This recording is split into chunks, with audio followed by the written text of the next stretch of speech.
Hello and welcome to another episode of Belcast. Thanks to everybody who listened to last week's episode and those who continue to listen to previous episodes. If you're new to the podcast, I really do appreciate every listen, and it just gives me a motivation to continue and put out these episodes. This week's episode is going to be a bit different, as you can probably tell from the title of the episode.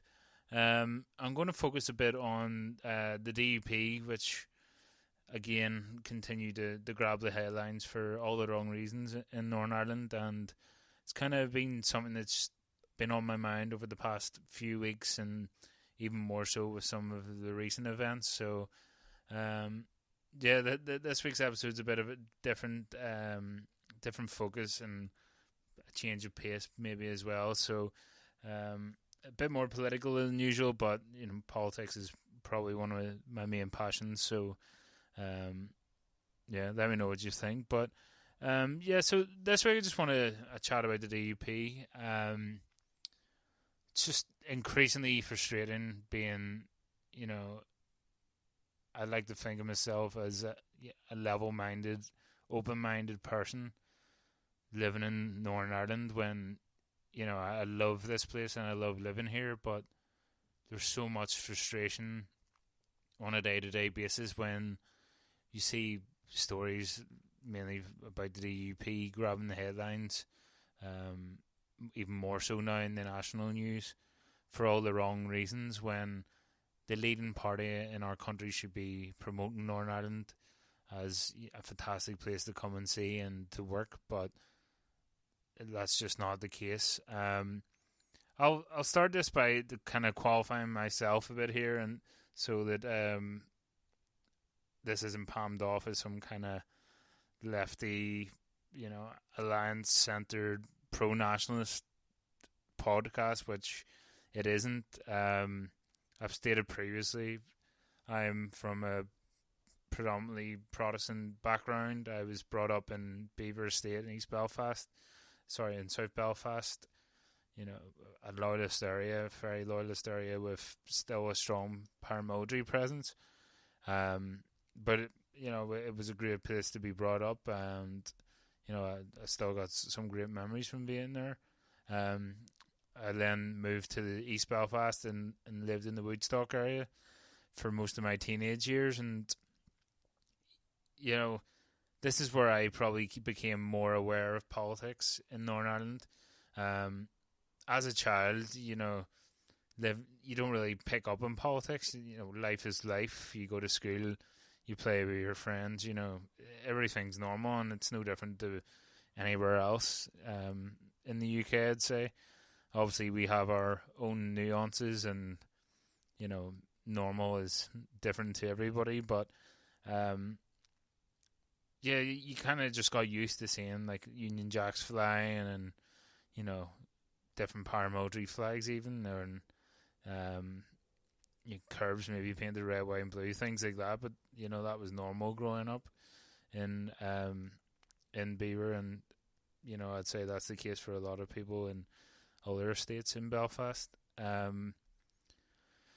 So politics kind of creeps in when you're young in Northern Ireland, and you just don't really realize it. You don't realize these emblems of kind of territory and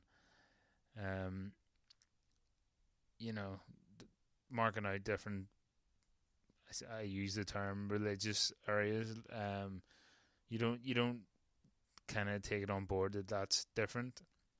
But when I moved to East Belfast, and obviously as I got older a bit and started becoming more aware of politics and everything, you started to notice around election time you'd see all the posters up, but these posters would be predominantly DUP posters. You would get a few, TUV and also Unionist Party posters, but you're talking like every lamppost or every second lamppost would have a DUP poster, which you come to expect in the Woodstock kind of lower East Belfast. Like I said, that's probably how politics started creeping in my first kind of experience of the DUP came about. Obviously, as I got older and kind of more inquisitive, and I think attending an integrated school, I feel like my understanding of politics and, I don't know, different people's beliefs, and just understanding that not everybody believes in the same thing, and not everybody is from the same backgrounds and has the same outlook as you. I think going to Lagan College, that was kind of brought forward a bit more.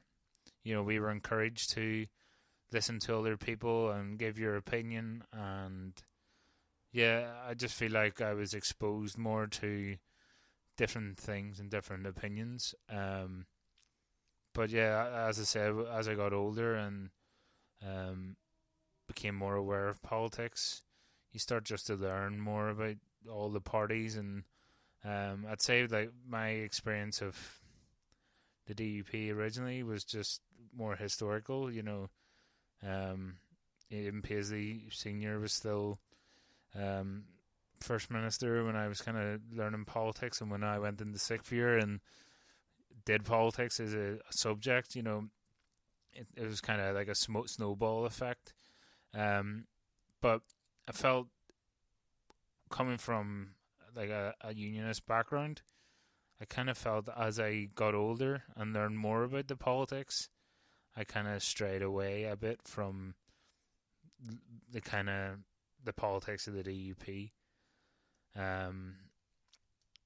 So yeah, interestingly, when I was in school as well, Peter Robinson came to Lagan College, and this is when he was in First Minister. And I just remember, ironically, that everybody in the school was basically locked up in the classroom or in the assembly hall, and Peter Robinson was just randomly being taken on a tour around Lagan College with empty classrooms and everything. It was so strange, and the same happened as well when David Cameron came to the school. I remember that as well. So yeah, I don't know if that's just security reasons or they didn't want anybody to say anything, but so that's kind of my background. And just as for context, and before anybody kind of palms this off and thinks I'm a member of Sinn Fein or something, I'm not. So my comments and my criticisms of the DUP come from more ethical things and, to be honest, more common sense reasons. One of the things that made me want to do this podcast today was I was seeing bits and pieces from the Conservative Party conference over the past week. Obviously, a bit more interest I'd have in that at the moment with the Brexit going on and other things. There's just a lot going on with the Conservative Party, and it's such a fractured party at a time when ideally you want the party united, kind of more common sense, or thinking ahead a bit better going into Brexit negotiations. But we shouldn't even be in this. We shouldn't really be at this stage anyway. But I was just keeping an eye on the Conservative Party conference, and a video popped up on my Twitter feed, and it was Owen Jones,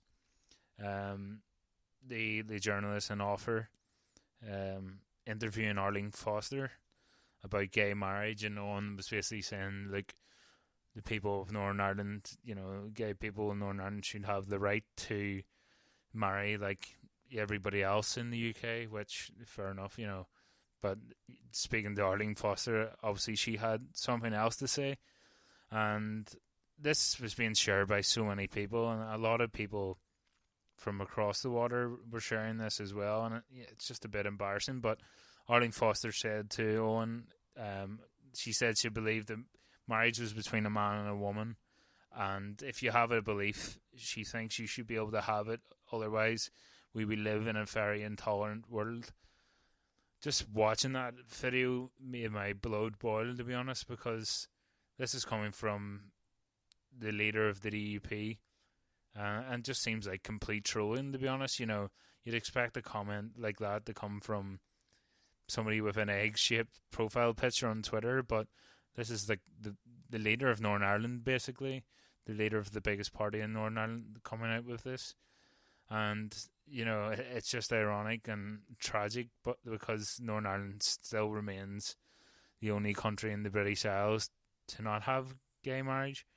But not only that, you know, talking about intolerance, we also have primitive abortion laws as well. You know, there's women in Northern Ireland who have to go to the UK and have abortions there. And, you know, I know abortion is a very sensitive subject and a lot of people have different opinions on it.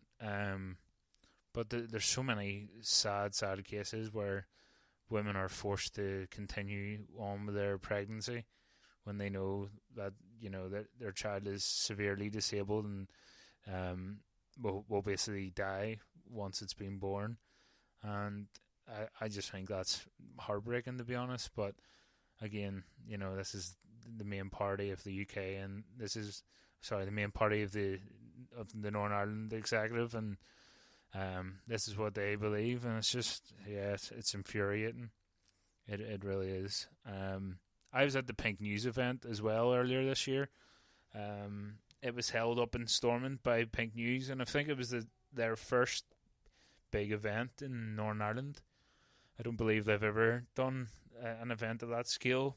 But yeah, it was up at Stormont in the Great Hall, and I was there with a couple of colleagues representing the workplace I work at, and you know, it was a very good event. But the whole reason and the whole focus of the night was that all the party leaders were going to speak and basically give their views on gay marriage and, you know, their support, and that included Arlene Foster. So I remember arriving up there and the amount of media that were there just waiting, basically, and, you know, all of a sudden you just seen a rush of people to the front, you know, the cameras flashing and everything, and Arlene Foster walked in with Simon Hamilton, and like I standing there, I kind of felt, oh, this is a moment in history. This is the first DUP leader attending an LGBT event.